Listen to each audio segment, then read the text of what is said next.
त्या दिवशी मीरा रोडला एका हिंदूला मारलं. नंतर आता पण मी कुठला तरी ते माजी खासदार राजन विचारेंचा एक व्हिडिओ पाहिलं, तिथे पण एका हिंदूला मारलेला आहे.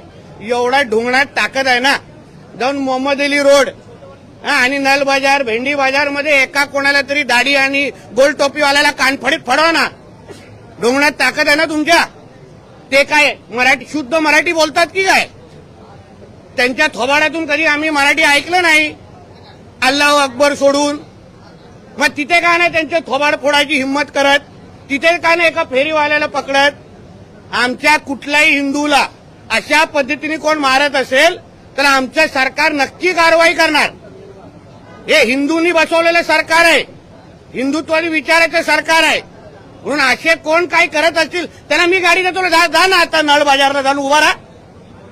तो काय तिकडले असलेले फेरीवाले जे मटण विकतात ते काय मराठीमध्ये बोलतात? तिथे आपली हिंमत दाखवायची नाही, सगळी छाती ताण करून की आमच्या घरी हिंदूंना दाखवायची. तिथे सांग मराठी में बोलो, मग कुठून आजान काढतील दिसेल. मग हिंमत दाखवायची, आम्ही तिथे बोलण्याची हिंमत ठेवतो.